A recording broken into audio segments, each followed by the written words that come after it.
short weeks away, and Pure Sports is gearing up for the season with the best deal in DFS. For a limited time only, we are offering new members a 15% discount for the life of their subscription, including SaberSim subs.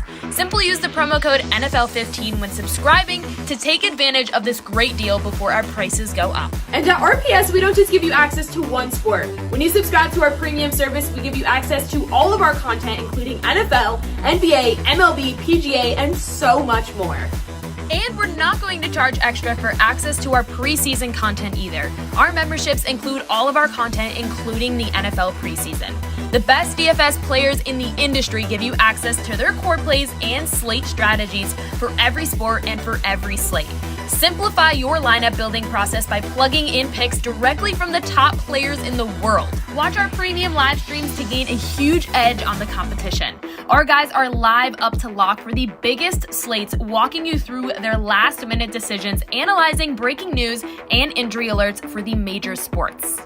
Again, for a limited time only, you can access our industry-leading DFS content for 15% off our already low price. SaberSim packages are included, so sign up today using the promo code NFL15 for 15% off your subscription for life and start building winning lineups today.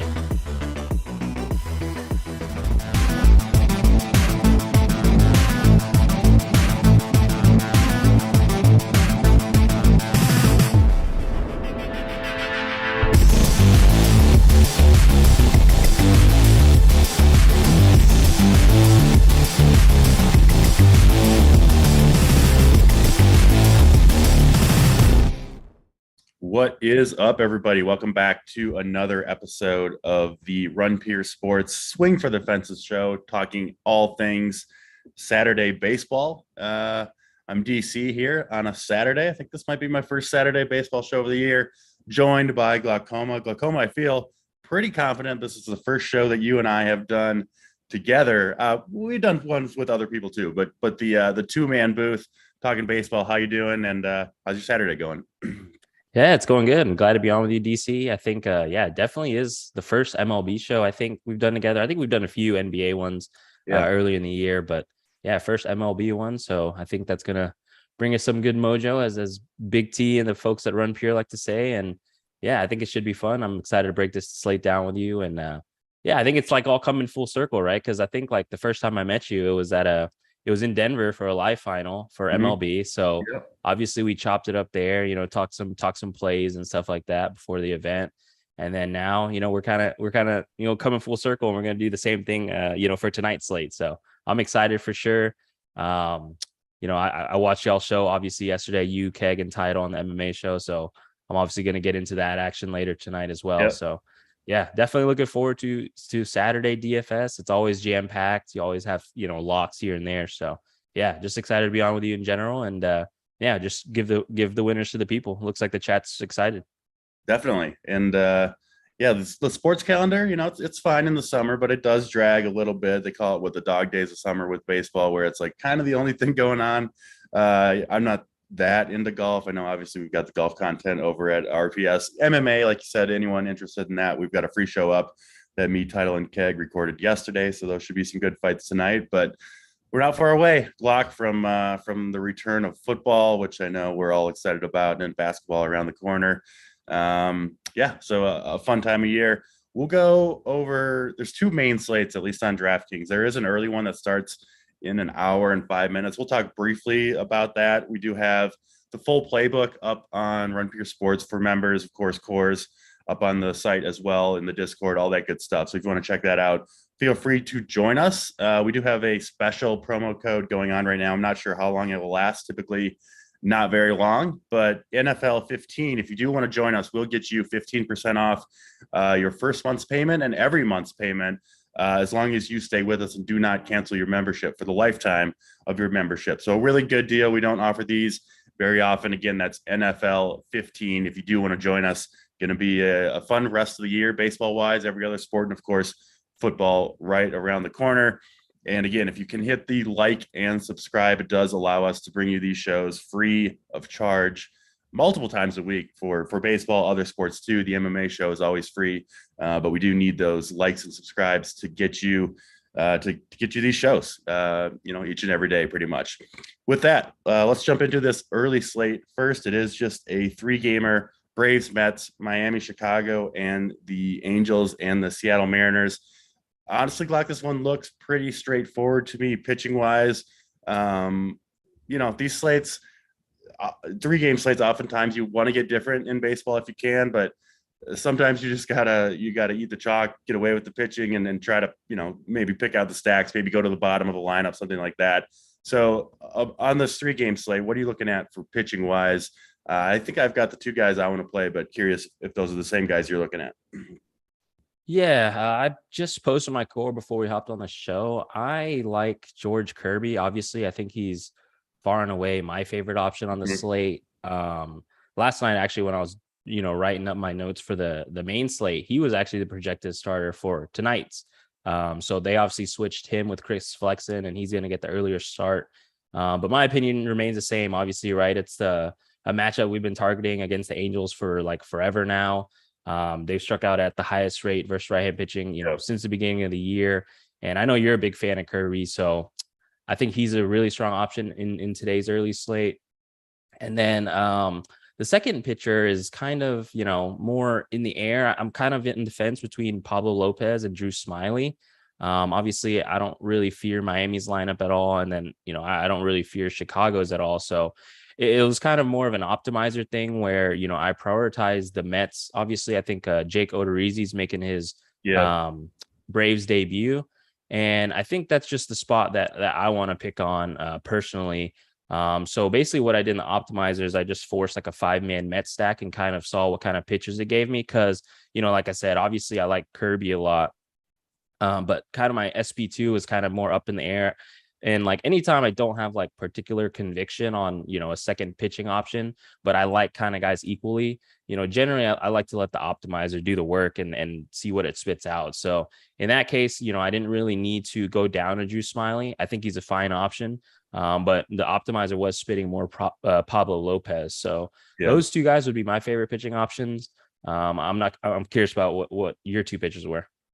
Yeah, Kirby won for sure on this slate. It doesn't always work out that way, but I think at least projection wise, I'm a fan of his. Obviously, the strikeouts can be there. I just think he's clearly the best play on the slate, and that'll be reflected in ownership for sure. But like you said, 3-game slate, you can only worry about so many different factors. You got to eventually, in the end, put up the fantasy points in order to get to the top of the tournament. I think Kirby's got the best chance to give you 20 plus. And then, I do have Pablo Lopez, my number 2. I get the Smyly play. He is $1,800 cheaper on DraftKings. I haven't built a lineup to see what that gets you with the bats. I wouldn't mind going down to Smyly if you can get a significant upgrade on a bat or 2. But yeah, Kirby, Lopez. And then I do kind of like both sides of the David Peterson versus Atlanta matchup. Peterson kind of lost his starting spot with the Mets with the return of Scherzer and DeGrom. They're just kind of loaded at starting pitcher right now, but he's had some big games, can miss bats, and Atlanta does strike out a lot. So I actually like the Braves stack too, because guys like Acuna and Swanson, Austin Riley, all these guys have big power, but they do have a lot of swing and miss. So you could see that one going either direction. I'm with you. I think the Mets are the top stack. That Mets Braves game stack, maybe in New York, I could see working out. But then, Kirby, Lopez, Smyly, pretty straightforward, right? For a 3-game slate, we're often going to say that. So any final thoughts on the early slate? I think that pretty much wraps it up for me. Yeah. Same here. I mean, just one thing to keep in mind, like it's a 3-gamer, right? So anytime your games condense, it's a little bit harder to get unique. Obviously, the chalk is going to be really strong at Kirby and most likely Pablo Lopez as well. So if you're going to pick like a more owned stack, which probably is going to be the Mets, just make sure you're not stacking the top of the order. Mix in the bottom of the order of the lineup guys. You can always leave salary in baseball. I always like the 5-man, of course, but it's like, maybe do a wraparound with James McCann or something like that. Just try not to use all your salary would be my suggestion, since it is a 3-gamer. And just try to be different with the bottom of the lineup. Those would be kind of my thoughts. Yeah, good thoughts there. And that'll wrap the early slate for us. We'll move on to the main DraftKings slate. It is a good one for a Saturday, 10 games.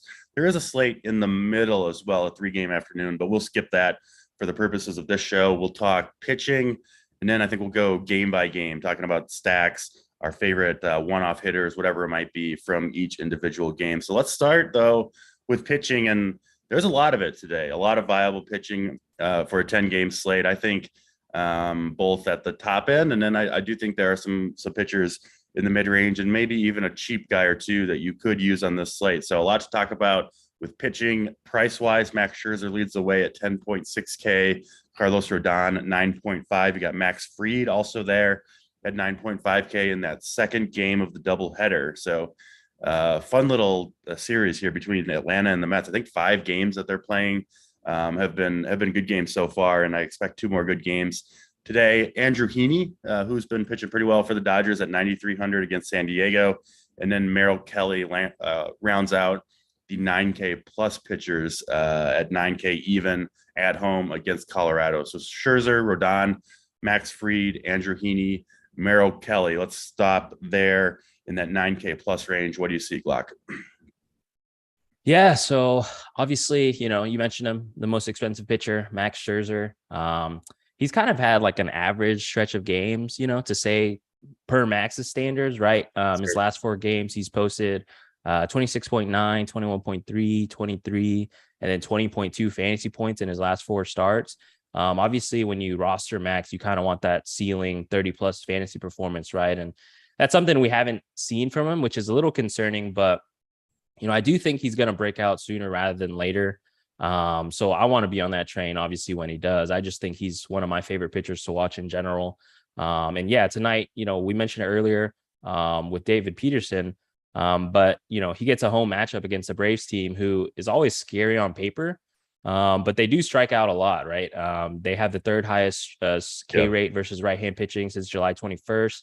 And, obviously Scherzer, he has the 2nd highest K rate on the slate at 31.4%. So the strikeouts will be there for him for sure. It's just a matter of not, if he has it, if he's on point or not. Scherzer, he also has the lowest walk rate, or the 5th lowest walk rate at 4.9%. Allows the 6th lowest expected slugging rate at 0.359 and the 5th lowest xWOBA at 0.279. Definitely think he's a strong option today if you can get up to him. Like I said, he's kind of coming off 4 like average games to his standard, and I do think he's due for a breakout. And then obviously my right under him is Carlos Rodon. I think he's a really strong option as well. He's coming off of a monster 38.6 fantasy point performance, where he struck out 10 against the Cubs. And now he gets a matchup that I always like to target in Oakland, right? Rodon has the highest K rate on the slate at 31.9%, allows the lowest expected slugging rate at 0.314. He's also only given up 7 home runs on the year, which is, one of the least on the slate. So yeah, I think it's a really good spot for Rodon, who should arguably, be priced in the 10K range. So, you'll probably get a lot of ownership just because of this somewhat of a discount. But, you can't, fade the price in the matchup here, I think. And then you go all the way down, right? I don't know if I want to pick on the Mets with Max Fried. He's just been super solid this year. I almost never take pitchers against the Mets. Contact rates are so high, and it's just so hard to get there. And it feels like he's going to get you that like 18 to 20 points too as well. And he's kind of priced up there. I'd rather just pay the same price for Rodon, who has higher upside, right? Who's against a way less scared team. And then you get Andrew Heaney against the Padres. His pitch count, I don't know. He's been around in the 70s. I don't know if that's going to increase anytime soon. I mean, maybe a little bit, but they're going to be really cautious with him. The injury history, obviously, they're gearing up for the playoffs. I mean, maybe he gets a little bit longer leash, right, in a big game against the division rival Padres if he's rolling along. But with their additions, Bell and Soto, it's not really a lineup that you necessarily want to pick on either, right? Exactly, yeah, and sometimes when I'm like mentioning like highest K rate on the slate, like I'm actually ignoring Andrew Heaney. Because he only has like a 378 pitch sample size. I mean, obviously, if you count him, he actually does have the highest K rate on the slate at 35.1%. But I try to get that sample size up to like, my baseline is Nick Ladolo on this slate, which is 700 minimum pitches. So just keep that in mind when you're hearing my stats. But yeah, I mean, I don't want to pick on, the revamped Padres either with Juan Soto and Josh Bell. And then, yeah, the last guy in the range is Merrell Kelly, who I think is somewhat interesting as well. at home against the Rockies. I think most people, in Run Pure last night were picking on Bumgarner, against the Rockies. And obviously that didn't work out too well. But Merrell Kelly is just a different level pitcher, in my opinion. He's been very good to us for most of the year and has played really, really well as of late. So I don't mind him, in the 9K range. But I think I just prefer the two guys I mentioned earlier more in Scherzer and Rodon. So curious on if you agree with me or if you have other guys that I might have missed. No, we're on the same page. I want to get those two guys up top if I can. I do prefer Rodon even straight up over Scherzer, $1,100 cheaper. Not that Scherzer, I think Scherzer does have essentially the same upside that Carlos Rodon has against this Braves team, because the strikeouts can be there, right? And I talk about this a lot with Scherzer, where you do really want as many right-handed hitters in the lineup as possible. When you're rostering Scherzer, his strikeout rate just goes way up. He's just so dominant against righties. And the Braves really only have they have got Matt Olson in there, probably, and Eddie Rosario and Michael Harris, I think, will be the only three lefties. So Scherzer can absolutely dominate. I expect the strikeouts to be there for him. But, let's compare these two lineups, right? The Braves is full of all-stars and MVP candidates. And Oakland, I do this every day, and I still would struggle to name 6 or 7 Oakland A's. Same here. Because it's just a bunch of scrubs that rotate in and out. The caliber of the two lineups is just so immensely different that I think Rodon, he has more upside, a little bit more upside, but I think the safety factor is, I just think he's much more likely to get you, I think Rodon's getting 20 plus here almost every time, whereas Scherzer, Scherzer could get hit. The Braves could hit 3 home runs off him. They just have that kind of power. So give me Rodon over Scherzer on FanDuel. They do not include the doubleheader games, at least not the second one. So Scherzer not available over there. Rodon stands out to me as, I wouldn't say a must play, but someone that I really want to get in my lineup. Again, pitching in Oakland, great place to pitch. He doesn't really have to worry about home runs there, right? Given that he doesn't give up any, and it's just that big ballpark anyway. Great matchup. I'll be pretty surprised if Rodon delivers anything other than an ace-like performance here. So that's the 9K plus tier on pitching for the main slate. Let's go to we'll stick kind of by that $1,000 range. So we'll go 8K plus, 8K to 9K. You got Clevenger against the Dodgers, Reed Detmers going on the road to Seattle. He's pitched better recently. Nick Ladolo, who I'm a big fan of, have been this whole year, has had 2 good outings in a row. I still think there's more to come with Ladolo. So he's interesting going into Milwaukee. Chris Flexen, he does get the matchup against the Angels that we kind of talked about early. That's just an outstanding matchup, especially for right-handed pitchers. And then Aaron Ashby versus Ladolo, 2 young pitchers two young lefties that I'm very high on. They both have excellent stuff. And Ashby himself has pitched better. Both Ashby and Ladolo have looked better recently, both obviously coming into their rookie years here. So yeah, Clevenger, Detmers, Ladolo, Flexen, and Ashby, I think an interesting group of pitchers here in general.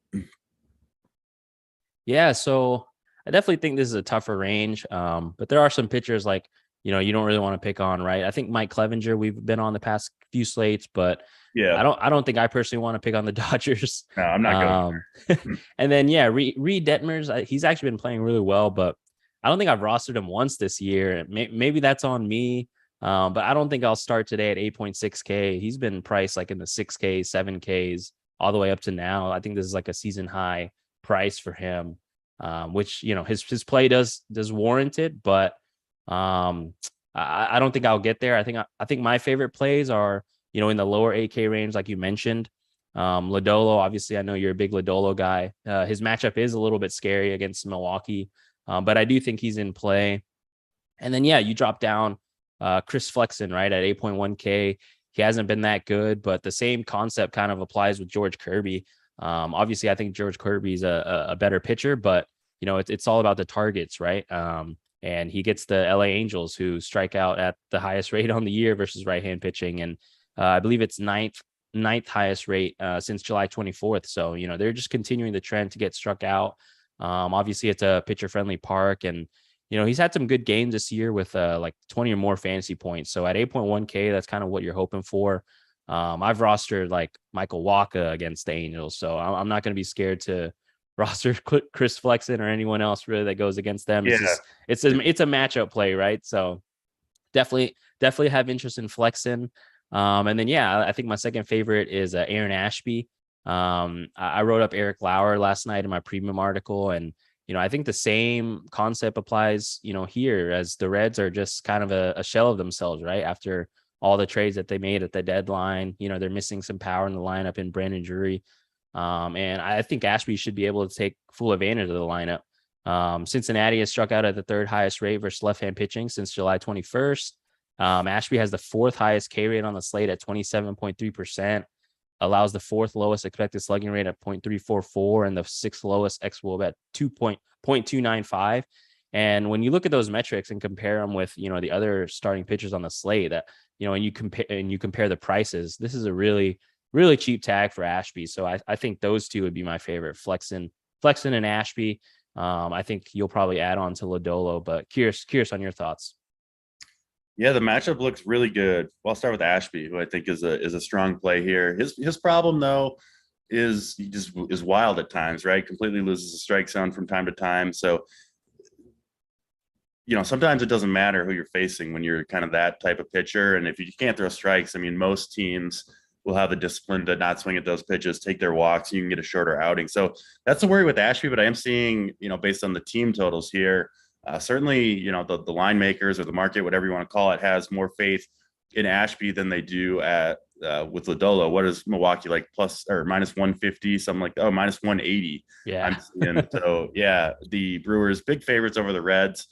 I do get that, but I do prefer the talent level of Ladolo over Ashby in general.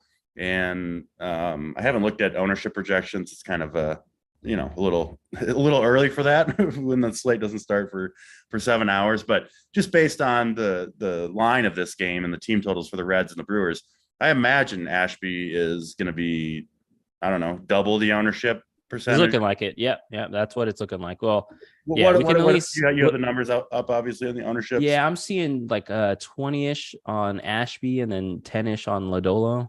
Yeah, so yeah, I mean, I'm going to play some Ladolo for sure. I do every time he pitches, basically. And this matchup, like you said, there are some dangerous bats here, but there are strikeouts to be had too. Milwaukee, a good strikeout park. And I'm just a kind of a huge believer in Ladolos in general. So I will mix him in, especially at that low ownership. I think you could actually play both guys, Ashby, Ladolo, in the same lineup if you wanted to go there. Flexen, totally get it. Will be hard for me personally to click his name over two young guys, Ashby and Ladolo, that I like too much, sandwich in between them. So I do get that play, but I'll probably roll the dice on Ladolo or Ashby over Flexen, or both, frankly. Clevenger, no interest here, just against the Dodgers, just not going to do it. But Reed Demers is at least interesting. I'm with you, Locke. I really haven't played him, I don't think, at all this season. But he has. Yeah, I actually looked at his game. I'm like, dang, this is actually really, really good. He's been really good his last 4 starts, and those are coincided with the return from, I believe, the minor leagues or an injury. I'm not 100% sure. But digging in a little further this morning on Reed Demers, he's made some interesting changes. I had actually kind of missed these changes in the past. He came back, from the minor leagues, throwing his slider more, which I think is his best pitch, and throwing it harder too. It was averaging like 81, 82 miles per hour in his first stint in the big leagues, which he wasn't so successful, and has come back, and now he's holding that at 86. So big jump in the velocity on the slider, big jump in the usage, and that's led to a lot more swings and misses. We've seen 4 good outings in a row against, frankly, some pretty tough competition in Baltimore, right? That's a right-handed heavy lineup. Against Houston, doesn't really get much tougher than that for left-handed pitchers. At Atlanta, we know the damage they can do. And then this last outing where he dominated against Texas, who's got a decent enough offense as well. So, I actually think this is probably his easiest matchup, maybe, of the last 4 games, and he's been good in all of them. So, I'm not sure what ownership will do with Detmers. I'm guessing he's going to fly He's probably going to be low. So yeah, if Yeah, you like him, I'm going to add him to the pool for sure. yeah. I'm in on some Demers. Mariners still missing Julio Rodriguez, which would be the most dangerous bat. Our guy Steve Boynton, I think his guy Ty France will be in the lineup. So, yeah, I think Demers has got a chance.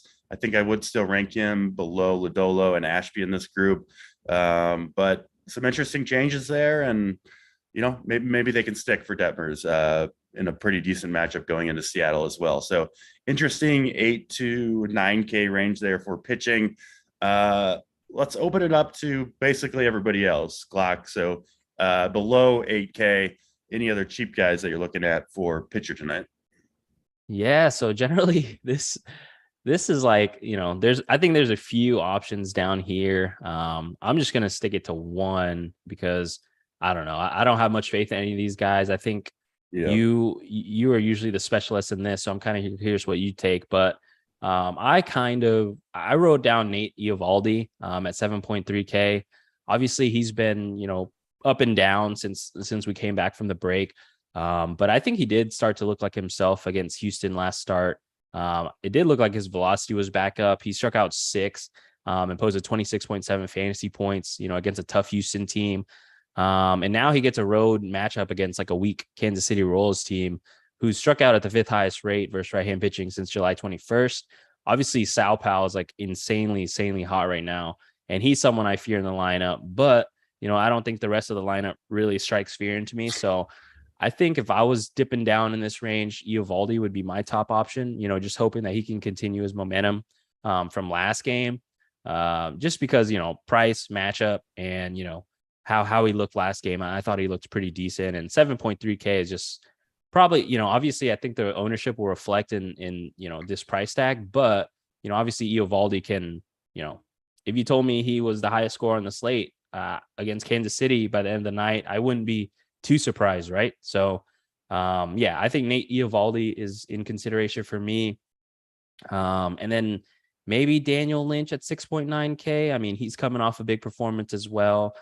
He gets kind of like a, not really that motivated Boston team, it feels like nowadays. And, it is a home matchup for him. So I guess I would dip down to him. But other than that, I'm going to try to stick in the 8K and above range personally today. Curious to see if you have any conviction on any of these lower tier guys. Not a ton. I'm with you. Mostly be spending kind of cut to me cleared like tier at Ashby, right? Ashby, Flex, and Ladolo, that 8K tier. I think there's enough games. There's going to be enough value to afford 2 good pitchers. Briefly on Eovaldi, we've been picking on him a little bit, including last start, because his velocity has been down, dating back all the way to June 8th when he went on the IL after that start.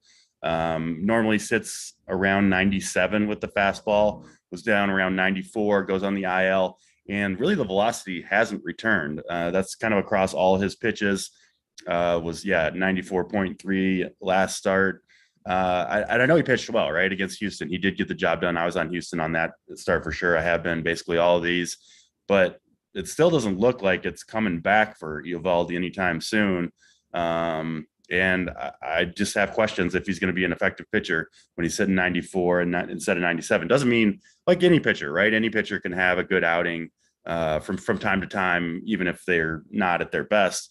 But I have trouble going to Eovaldi when I'm pretty damn sure he's not going to be at his best. Even against Kansas City, I get the play. I mean, Kansas City just never does anything. So Eovaldi 7,300 probably should get the job done there. I don't mind that play, but I might throw in a KC stack or two just in case we see. I still think there's a decent chance Eovaldi, is going to just have to go on the IL eventually. I think he's pitching through it right now. So I probably won't go there. I get the play. And then I do like Michael Kopech a little bit, another guy who saw his velocity dip, but has been back up these last 2 starts. He is a talented pitcher. And he's looked better in these last 2, 18.6 in Coors Field, and then just 14 against the Royals. But like I said, velocity back up to 96 on the fastball, which is good for him. He did get through 7 innings in that start only 3 strikeouts, but 100 pitches. I do think he is feeling better. It seems like maybe the All-Star break or something did him some good. So I think Kopech at 7,500, probably the guy I'm most looking at in this sub 8K range. Maybe a Domingo Herman if you really need the saving. 6,500 for the Yankees. I've always been a fan of his talent, but hasn't really looked too good in the three outings that he's made so far this year. So I'm with you, Glock, mostly spending 8K and up. Ashby, Ladolo, some interest in Demers, and then I think Rodon is my number one, with Scherzer pretty good up there too. So 4 or 5, maybe 6 pitchers in the pool for me. Sounds like we're pretty similar in general. Yeah, for sure. Rodon number 1 for me, Max shortly behind, and then it kind of gets close between, I think I prefer Ashby next, and then I would say Chris Flexen. So those would be my top 4 ranked, and then obviously Eovaldi could be my 5th one as well. But you're kind of scaring me off of him now, so we'll see. Don't let me scare you off. Maybe you could still come through for you. But we'll go to the hitting side of it. We'll go game by game, and I guess maybe we can do stacks at the end, or we can just kind of mention them as we go. For sure. But yeah, we'll talk about each game, how we're attacking it, and we'll go from there. First game on the slate, we'll go by the DraftKings order of games. The White Sox, the Texas Rangers. This one basically a coin flip on the money line. And both teams with a team total right near 4. Michael Kopech against Dane Dunning pitching for the Rangers. What do you see here? Yeah, so I probably don't have much interest in this game offensively, to be honest. I just think 2 pitchers are on the mound, which are kind of they're not like great elite pitchers, right? But they're good enough to minimize the damage and put up reasonable performances, right? So obviously you have Michael Kopech, who you had some interest in, so definitely no interest on the Texas side. And then, Dane Dunning, I don't think he's very good, but, I just think both offenses have been underwhelming for the most part of the season, for sure. I think Texas was they were kind of hot for a little while, but they've kind of cooled off since then. And I think there are better spots on the slate, which we'll get into later. So curious to hear your thoughts, DC, on this game. Like maybe you can sway me into it, but I think we'll be, kind of on the same page here, where we're just fading this one to start off the slate and then, picking better spots later. Yeah, I really don't see much here. I don't anticipate having a ton of players from either side. I don't really think Dane Dunning's any good if you wanted to full stack the White Sox against it, but I prefer them when they're up against lefties. I don't really like the stadium for hitting, and like you said, I just think there are better spots. So sounds like mostly a cross-off game for both of us. Yeah, well, one thing, DC, I think King of Smackin' said this is a White Sox spot makeup for last night. I mean, I don't know about you, but I feel like the White Sox, like I think I mentioned it on last week's show. It's like they always teeter, like they always look like a good play, like on every slate, just because like you look at the lineup, you got like Tim Anderson, Luis Robert, like Yasmani Grandal, all these guys with big names, with big power, but it just feels like they've just been so disappointing. And, they always like try to reel you in and then they disappoint you. And I don't know, that's how I feel about the White Sox this year for sure. So I'm curious on what you think about them. Not that my stacks or my picks always work out, cough twins, but I have avoided for the most part the disaster that's been the White Sox, and that'll be the case tonight. Not jumping back. This doesn't seem like a particularly good spot for them. And like you said, I said it early on. I didn't want to get back on the White Sox until they get rid of Tony La Russa at manager, and then they're going to take off. But apparently that's just never going to happen. How does he still have a job? He's like falling asleep in the dugout and stuff. It's ridiculous. Like people that, I know not everybody loves watching baseball all the time, but I watch a lot of baseball. It is crazy how bad he is, even compared to other managers. Like, I don't think managers in general make that big of a difference in the modern game. Like, a lot of the front offices are making the lineups and all that stuff, but he is just horrendous and really needs to go. But nevertheless, probably not much White Sox and Rangers for me. Let's move on to the next game. San Francisco and the Oakland A's. This one in Oakland. We talked a lot about Carlos Rodon being our SP1 today on the main slate. I don't really anticipate trying to get cute with any Oakland A's against him. The Giants, though, I think are a little bit interesting up against Adam Aller, who has been just pretty much bad against everything, right? I think you can target both lefties and righties against him. the Giants do have a lot of lefties that should, or at least could potentially do some damage here, and some cheap bets too. They made some trades, guys like JD Davis, who had a home run, I think, off Kershaw the other day. He's minimum price. So definitely some guys you can look at from the Giants. Obviously not the best place to hit in Oakland, but it is a little bit of an earlier game. The ball does fly better in the daytime in Oakland. So I think the Giants are somewhat interesting against Aller. Yeah, I kind of wrote the exact same thing. Yeah. Definitely no interest on the Oakland side, as I think Rodon's one of the best pitching options on tonight's slate.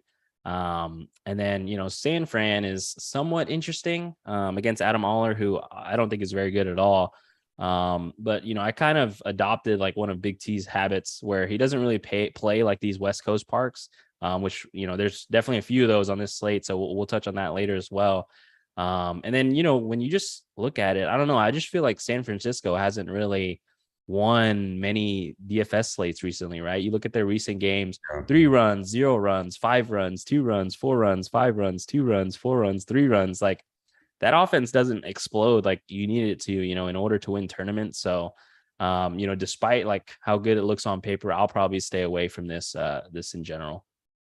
Yeah. I'm with you there. You also got the pinch hit risk, but the San Francisco guys, which if you dig for, far enough in, obviously we do that.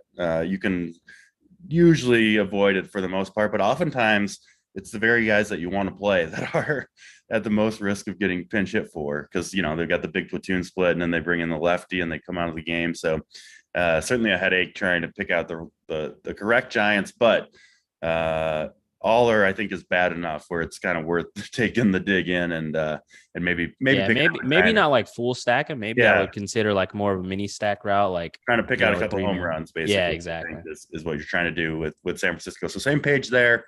We'll go to the next game on the slate. My Minnesota Twins taking on the Toronto Blue Jays. Some weather concerns here, but we're just so far out from the slate that we're just going to talk about all these games as if they're going to play, and obviously adjust from there on the content on Run Pier. But yeah, Dylan Bundy and the Twins, slight underdog here to Mitch White and the Blue Jays. White was acquired from the Dodgers, had pitched pretty well for them, nothing spectacular. And then Vegas wise, yeah, the Blue Jays slight favorites, both teams with team totals hovering near 4.5. Bundy versus White, Blue Jays and Twins. What do you see here, Glock? Yeah. If you know me, I love Toronto. Stacking them up. I just feel like they're one of the easiest offenses to stack up. I just think the guys are the obvious ones that you want to pick out of the lineup. And yeah, I mean, I think the spot is great. Obviously, weather aside, we'll have to monitor that. But Dylan Bundy is just someone who I don't think is very good at all. And he's generally a guy that I've been targeting, no matter what the situation is. So I think he's given up, 3 or more earned runs in 4 games straight. He has the 4th lowest K rate on the slate at 17.9%, allows the 7th highest expected slugging rate at 0.401. And he's given up 14 home runs on the year, which is, the 3rd most on the slate. So, that vulnerability against a lineup like Toronto, count me in for that. Obviously there is power up and down the lineup for Toronto, so you can, mix and match whoever you want. Matt Chapman has obviously been one of the hottest hitters in baseball, so I definitely like him a lot at 4.6K. And then the one guy that I would probably be lower on in the lineup if he's in there is probably Santiago Espinal. He did hit a home run last night, so maybe he's heating up, but it's felt like he's been in kind of like a rough stretch hitting wise, so I would probably avoid him. But everyone else is probably in play for me on the Toronto side. And then the Twins side, it's kind of like my spiel with the White Sox where, they do look good against Mitch White, right? But I think he's good enough to minimize the damage here. Maybe I consider, more so mini stacks, like maybe a game stack of this does make some sense, but I tend to stay away from the Twin side and be more interested in the Blue Jay side. I know you love the Twins, DC, so curious to see if you think differently than me.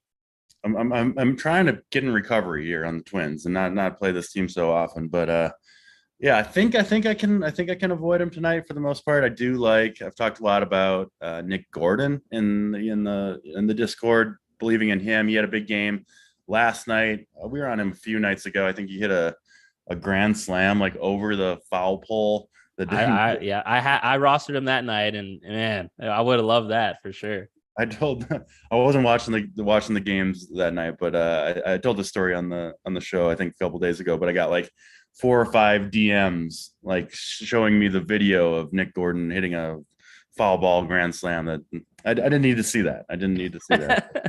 But anyway, he's 2,100 still, and I think he's a fun play. Jose Miranda just been crushing everybody. So yeah, if you I'll start talking about the Twins. It doesn't take much, but it's like Nick Gordon like found some power all of a sudden. He has power. For sure. So I do think he's a really strong play, especially if you need the savings, which you might. Maybe you're playing Scherzer and Rodon. So there are some good price saving options on the Twins. I don't think though that'll end up with the full stack there. The Blue Jays, I kind of are opposite to me, where I want to pick out maybe 1 or 2 Twins. If I'm going with the Blue Jays, I think I want the full stack against Dylan Bundy. I don't think there's like any particular bat that profiles super well or is super cheap against Dylan Bundy, right? That you really want to play as a one-off. But I mean, we've seen it so many times with Dylan Bundy over the course of his career, where he would get blown up, just terrible outings. He can turn it on and pitch well at times too.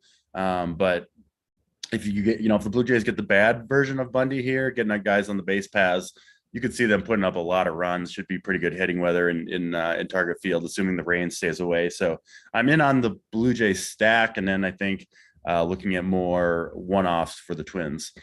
Let's go to New York, Atlanta, New York. This is the second game of a doubleheader. Of course, we talked about both Max Scherzer and Max Fried. Battle of the Maxes here.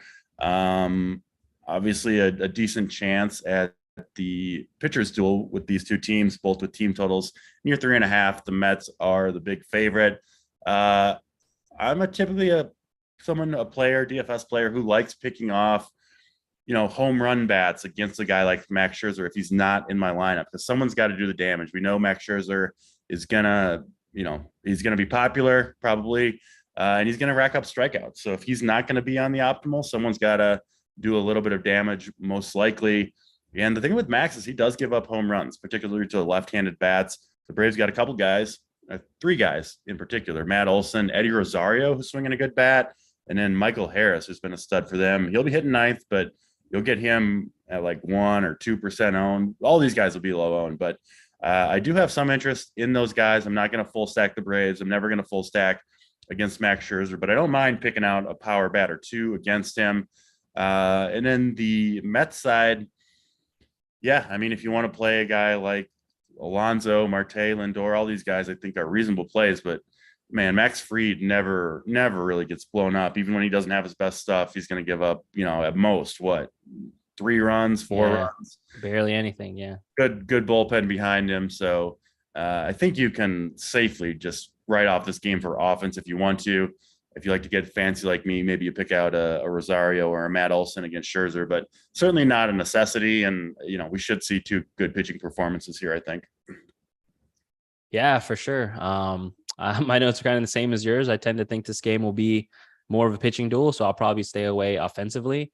Like you mentioned, there's always leverage in stacking against, an own pitcher like a Max Scherzer, right? So if you do have conviction on a stack like Atlanta, or, maybe a few bats like the lefties DC mentioned, I can't blame you, but it's just not something I think I'll do on this 10-game slate. I do think in the optimizer, it is interesting to set rules where, if you don't have Max Scherzer in your lineup, bump up the exposure to Atlanta players, because, I do think your point about that is correct, right? If Max Scherzer isn't optimal, what is the cause of that, right? Like, he's going to give up hits, he's going to give up home runs, earned runs and stuff like that. So I do think that's interesting, but I'll probably stay away from this game overall offensively. Like you said, Max Fried has just been solid. He minimizes the damage as good as anyone. And, obviously I think Max is one of my favorite plays, on today's slate pitching wise. So no interest here offensively for me. Yeah, makes sense. Let's go to Boston and Kansas City next. Really, really good hitting weather in Kansas City. Normally a pitcher's park. We'll play like a hitter's park, I think, overall, with 95-degree weather in Kansas City, wind blowing out and humid. Maybe the best hitting weather we've seen in Kansas City all year long, frankly. You do see that reflected in the total, 9.5 runs expected here. between the Red Sox and the Royals. Daniel Lynch pitching for the Royals. Eovaldi, who we talked about at length, pitching for the Red Sox. Yeah, you wouldn't have expected to see a 4.4 total for Kansas City against Eovaldi. The weather has something to do with that, and maybe Vegas or the market is kind of catching on to what I think is going to be a lesser version of Eovaldi. So I'm a little torn here. One, the Royals just never get the job done, but I do kind of like them here against what I think is not the tip top of Eovaldi's performance. And then the Red Sox, I've been off them for a month now, and honestly wasn't really on them for most of the year beforehand. And I don't really want to jump back on board. I mean, JD Martinez just not getting the job done. It's a team that kind of seems like they're playing out the string a little bit. They did get Rafael Devers back a couple games ago, which does lengthen that lineup. Tommy Pham in there. So I can see the case. I'm not a huge fan of Daniel Lynch, and the weather is obviously amazing in Kansas City. I just don't feel great putting, putting the hard-earned DC bucks behind the Red Sox right now. So I actually think I lean the Royals side of this one. I'm assuming they'll be lower owned. Like you mentioned, Salvador Perez has been on fire. But I also like Vinny Pasquantino, MJ Melendez, hopefully Bobby Witt's back in there. Michael Massey, their new second baseman after they traded Whit Merrifield, is 2K and looks like a pretty decent hitter. So they do have some guys that intrigue me, especially against, I guess for my sake, what I'm hoping for is that lesser version of Eovaldi with the lower velocity. So I do like both sides a little bit here, actually kind of lean the Royals, but interested to hear what you have to say, Glock. Yeah, I'm kind of on the fence like you, where it looks good on paper. Obviously, I kind of made a case for Eovaldi early in the show, and I do think Daniel Lynch is viable as well, actually, as a pitching option. I'm with you with Boston. I don't think I've played them at all ever since they got routed by Toronto. What was the score of that game? Like 28 to whatever. Yeah. Like the rumors were swirling around Devers, and they sent him. They got him out of the lineup and stuff like that, and I don't know. The morale just doesn't feel like it's been really high over there in Boston. So I've definitely been staying away just like you. And I don't know. I think I'm just going to continue to stay off of them. I don't see the point in stacking this game up. I think there are way better spots on the slate. It is good hitting conditions, but, like you said, Kansas City, obviously, I can't blame you if you want to go to Sao Paulo. It feels like he's hit a home run every game since he's come back. Don't mind him as a one-off option, but I don't think I'm going to get to stacking this game up on either side personally. But, I can be convinced, and, as news evolves throughout the day, the hitting environment could get even better, and, it could sway me towards, playing this game. But as of now, I'm probably going to stay away. I do think it's two pitchers that are somewhat decent in Nathan Eovaldi and Daniel Lynch, where I don't really want to pick on them, but we'll see, and we'll have the course posted obviously later in the day, closer to lock, so you guys can all see where I'm headed for the day. Yeah, I don't know if it'll be my main stack, but I'll definitely have a Royal stack or two in there. Just kind of trying to pick on Eovaldi, and I still, despite the bad performances, I still kind of like this lineup going forward. Let's go to the next game on the slate: New York and St. Louis. Interesting one here. In St. Louis, Jordan Montgomery just traded, longtime Yankee, traded from the Yankees to the Cardinals for Harrison Bader, who was still injured. Interesting trade there, I think. If they can get Bader back and healthy, fantastic defensive center fielder, which I think the Yankees could really use. So I actually kind of like the trade for both sides. The Cardinals needed pitching. Montgomery's been pretty good this year. It is interesting that he gets the Yankees in an interleague game in his first start. I believe his first start for the Cardinals. So we'll see how that goes. I kind of tend to lean advantage Yankees offense. Montgomery, he's kind of a soft tosser, right? He's trying to get chases outside of the zone with his curveball and changeup. And the Yankees don't really chase, and they're going to know what's coming, right? I mean, this team has seen him pitch all year long. Doesn't mean Montgomery couldn't get the job done, but I actually, I did talk about a little bit about liking Domingo Germán pitching for the Yankees here if you need the savings. I kind of like both offenses a little bit too, though. Sure. Yeah. Call it a gut feeling, right? We don't have like big totals for either team, both sitting around 4.25. Coin flip game here, two decent pitchers, of course. But I don't know. For some reason, I wouldn't be surprised if we saw some run scoring here. hot and humid in St. Louis, just like it is in Kansas City. So a decent enough run scoring environment. What do you see between the Cardinals and the Yankees? Yeah, I'm on the same page with you here as well. I think this could be a potential game stack spot. Yep. I mean, I think you consider them good, but I think I consider them average personally, or below average. And I think if I had to pick a side I liked more, it would definitely be the Cards side as an offense. I think Domingo Germán, he's really been a mixed bag since coming back, right? I felt like he looked great against the Mets. He struck out 7 there. And then the next game, a lot of people were on him at a really cheap tag, and he struggled to register, a strikeout against a weak Mariners lineup, missing Julio Rodriguez. So that was quite interesting. And then, metrics wise, he hasn't been that great either. Like, he has the 3rd lowest K rate on the slate at 15.9%. He has the 4th highest walk rate at 9.5%, allows the 2nd highest expected slugging rate at 0.503 and the 2nd highest xWOB at 0.382. Granted, this is only with like a 230 pitch count sample size, but still the Cards have been, hitting it pretty well. And I think they can take advantage of this, especially if Germán looked like how he looked against the Mariners last start. Obviously Goldie, Arenado would be, my priorities for any St. Louis stack I make. And then depending on who's in the lineup, you can always get some salary relief. Paul DeJong has come back. He's cheap at shortstop if you need some salary relief. Obviously, Lars Nootbaar has been in the lineup sometimes and is in the outfield at usually min price. So love the Cards here for sure. And then, on the opposite side, you have the Yankees who, they might get some Jordan Montgomery revenge. Maybe not. But, I tend to think they won't. And, you kind of mentioned it. I think the Yankees can kind of get to him here. They put up 10 hits last night against Dakota Hudson. But only converted that into like 3 runs. So I think, if obviously you'll take 10 hits any night. If that can convert into more runs, then it's obviously going to lead to a good DFS night. So I definitely have good interest in both sides of this game. Yeah. And, the only thing I'll say, if you're stacking up the Yankees, just make sure you have Judge in there. It seems like the stupid thing to say, but you'd be surprised. Like, there's some Yankee lineups where you don't include Judge, and then you don't want.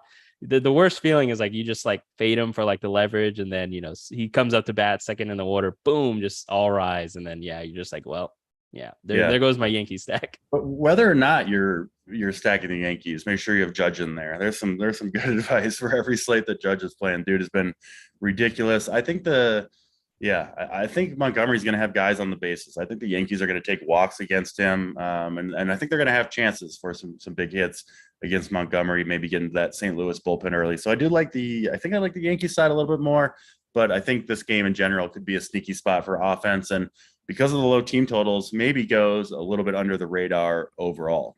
Let's move on to the next game, Cincinnati and Milwaukee. We talked at length about the 2 young left-handed starting pitchers in this game, Nick Ladolo and Aaron Ashby, 2 guys that I'm very high on their future, so long as they can stay healthy and all that good stuff.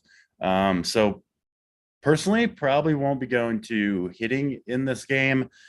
If I did, I actually think it would be the right-handed power against Nick Ladolo. Someone like Hunter Renfroe, I think, makes some sense. But overall, just a lot of faith in these pitchers. I'll have exposure to both, and I'll be hoping they pitch well. So it won't be a lot of offense in this one for me, at least. Yeah, same as me. For the most part, I think I have absolutely no interest, in the red side.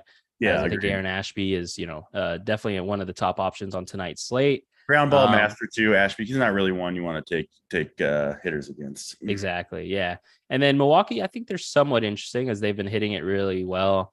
They put up 5 or more runs in 5 of the last 9 games. But like you said, I do like Ladolo and believe in his talent to where, I don't really want to stack up against him. Like maybe this game ends like in like 4-5 or something like that. Maybe he may not post like a 30-point ceiling performance, but I think he can just do enough to where, you don't necessarily want to stack against him. I think, games like New York's St. Louis and the Toronto, Minnesota game, I think those games are more prone to, getting blown up and, have high run totals. So I'd rather stack those spots up than this one and, just kind of focus on the pitching here. Yeah, makes sense. Quick and easy on Cincinnati. Milwaukee, we'll go to Colorado and Arizona. We talked Merrell Kelly, who's been really good recently, does get the Rockies on the road, which is always a good place to attack unless you're Madison Bumgarner. JT Hayes, come on, man. You can't be on Madison Bumgarner. A little throwback to yesterday's show, but I do think Kelly's got a better chance for success.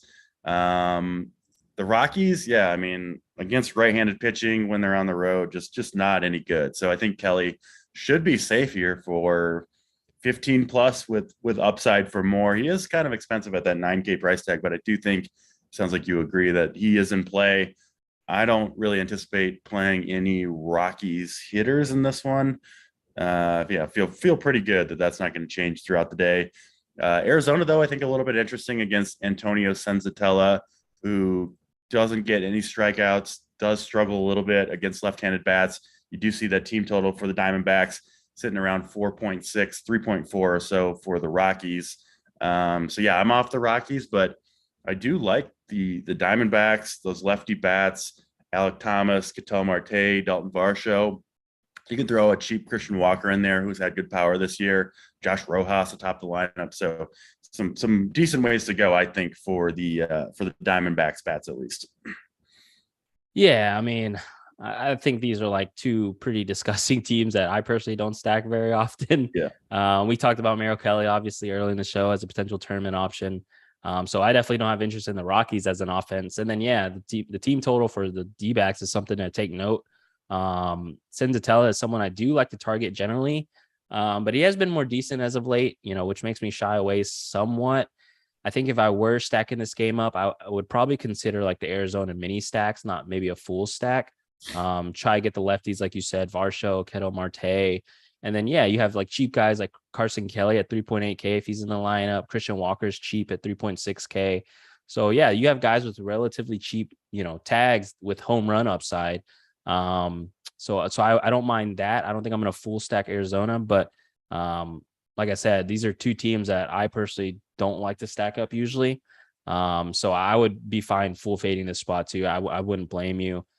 These other spots that we talked about previously, I think I like more than this spot. So that's kind of where I'm at on this game. Yeah, we're on the same page with a lot of this stuff, which could be a good sign or a bad sign. I guess we'll find out when these games get going. Two more to talk about out on the West Coast. First one is San Diego and LA. Obviously, a very fun game, real baseball wise, kind of playoff atmosphere in Los Angeles. I'm sure they'll have a packed house in Dodger Stadium. They are decent favorites here, sitting around minus 155. Andrew Heaney, who we talked about, really high strikeout rate. We just don't know how deep he'll go into games against Mike Clevinger, who has looked pretty good recently as well. But you do see a very high team total for the Dodgers here, almost all the way up near 5, which seems high to me, given the skills of Clevinger. It is pretty good hitting conditions, though, in Dodger Stadium, which is not always the case. 80 degrees, winds blowing straight out to center field. So the ball should be jumping there more than it typically does. Might play like a hitter's park tonight. What do you see here? I mean, I think, based on the total, you got to have at least some interest in the Dodgers, but I don't like them as much as some of the other stacks that we've talked about so far. I do think Clevinger is a good enough pitcher to limit the damage for the most part here. They've got some guys at the back of the lineup, the Dodgers do, that he might be able to mow through. I mean, Muncy, Chris Taylor back from injury is a high strikeout guy. We know Joey Gallo has struggled all year long. Lux and Bellinger aren't anything too special. So I don't know. I think I'm not going to play Clevinger, but I would be kind of surprised if he ended up getting blown up here. What are your thoughts on Dodgers and Padres? Yeah, anytime there's like two pitchers on the mound that I somewhat respect, like I tend to stay away, offensively, right? Yep. These are two pitchers that I do respect and think are fairly good or decent in Mike Clevinger and Andrew Heaney. So it could be another pitching duel for sure, on the West Coast. So I do lean to stay away. But obviously, I can't ever fault you for stacking up a team with, as much star power as the Dodgers. Sure. And, even on the opposite side now with Juan Soto and the Josh Bell additions, right? This game is just filled with star power and, I don't think it's going to be a shootout, but, I wouldn't be surprised if like somehow it ends up being, one of the highest run totals, even despite Andrew Heaney and Clevinger on the mound. So I kind of touched on my stance about the West Coast games earlier, but you did say it's good hitting conditions. So I don't know. I'm going to have to let this one simmer a little more. It is interesting because the Dodgers, they did put up 8 runs last night, but, they put up 4 in the first inning and then 3 in the fourth, or four in the third inning and then they kind of stopped from there. Like they didn't have any offense. So I think that's kind of interesting. So yeah, I mean, you can always convince me into some low and Dodgers stacks. They're obviously an easy team to stack up as well. Mix in some of the bottom of the order guys. Like if Trace Thompson's in there, I like him a lot. He's been treating me really well as of late and hitting the ball really well. So I think if I had to pick a side, it would definitely stack up the Dodgers side. But I do think, it is a West Coast game, two pitchers that we respect. And I do agree with you where I think other spots like, St. Louis, the Yankees, Toronto are better spots. So I'll probably stay away for now. Yeah, that makes sense. Looking at the numbers a little bit and just thinking about it, I think the Padres side is at least interesting against Andrew Heaney. Obviously, he's been very, very good when on the mound this year, but still a relatively small sample size. I mean, he was not a very good pitcher with the Angels, right? For years and years. And it makes sense. You go to the Dodgers and they kind of fix you and maybe, but he's not anywhere near as good as the numbers have shown. He doesn't go that deep into games.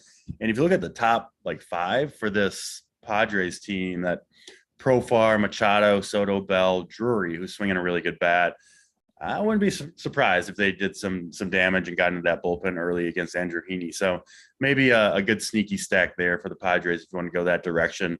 Obviously, the Dodgers with the team total near 5 have got to be in play too, but I'm a little bit lower on them, especially relative to their team total than I am some other teams on the slate. All right, last game of the night. It is the Mariners and the Angels. Low team total of 7 here. Mariners, decent favorites, sitting around -140. Chris Flexen and Reed Detmers. We know the Angels have been a team to attack with pitching for basically since, even before, but ever since Trout went down, it's just been a team that you can just stream pitchers against almost without. You almost don't have to worry about who it is. Either they're bad, but then they're cheap, so you do it, or they're expensive and good. Exactly. That works too. So you just kind of, if you've been playing pitchers against the Angels each and every night, it's been paying off for sure. The most part. And wouldn't be shocked if Chris Flexen's able to get the job done as well. The only guy you have interest in on the Angels is Shohei Ohtani with the bat, and I do have a lot of interest in him, though. I do play him pretty often. Obviously, you can play him at first base or outfield on DraftKings. Nobody plays him because nobody's stacking the Angels, right? And most people do end up stacking, and so he kind of slips through the cracks a little bit. He'll be on some of my teams for sure. Chris Flexen, nobody to fear. And then, Reed Demers, we did talk about him. He looks improved to me in these last 4 starts, something that I do expect to continue to some degree. And the Mariners with a team total below 4. I think they have some interesting bats. Ty France, Kyle Lewis, Eugenio Suarez, right? All guys that can hit lefties pretty well. But for the most part, this will be a game that I don't have too much offense from personally. Yeah, same here.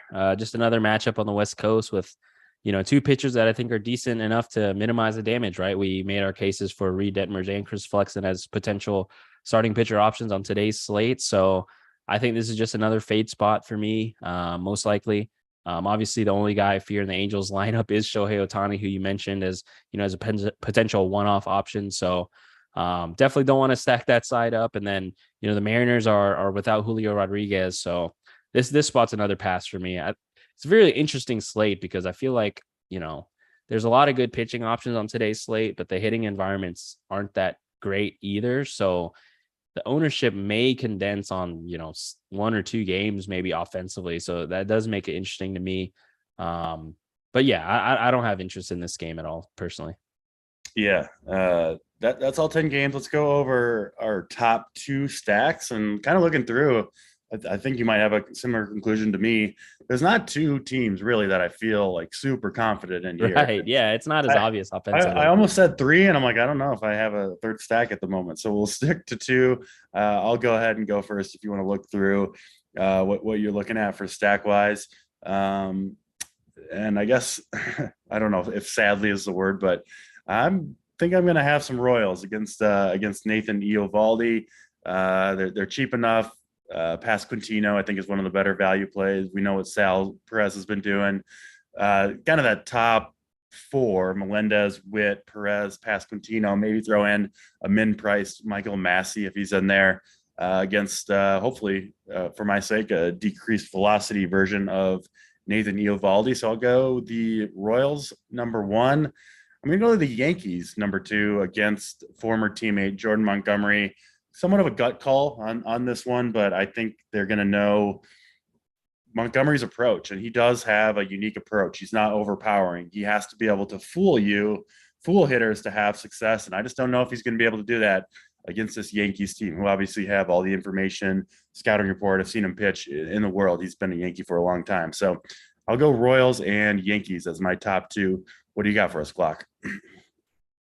Yeah, I think obviously weather aside, Toronto is probably one of my favorite stacks, obviously against Dylan Bundy. I mentioned how you can mix and match a lot of the lineup. I just think they have power up and down. So I like the Blue Jays a lot. And then, yeah, I'm going to agree with you with the Yankees. I actually think both sides of that game are very interesting. So I could basically give in 3 stacks. So the Blue Jays, Cards, the Yankees, in that mini stack of that game. I think both sides are very interesting there. 2 pitchers that are, have shown vulnerabilities for sure so far this year. And yeah, I mean, I think those 3 offenses are the ones I have conviction on for sure. So those 3 would be my favorite stacks. Yeah, makes a lot of sense. And with that, we can wrap this show, get on out of here. I'll be back tomorrow breaking down the Sunday slate at 11 Eastern time. I believe that's free of charge. If any of you guys want to join in for that one, should be a good time tomorrow morning. Thanks for tuning in. As always, if you haven't, hit the like, hit the subscribe. It does allow us to bring these shows to you guys free of charge. And of course, if you want to join us over at Run Pure Sports, you can use the promo code NFL15 for 15% off your monthly payment for the lifetime of your subscription, assuming you do stick with us and you don't cancel that subscription at any point. So that'll do it. Thanks for tuning in, everybody. I'm DC for Glock. We'll check you next time.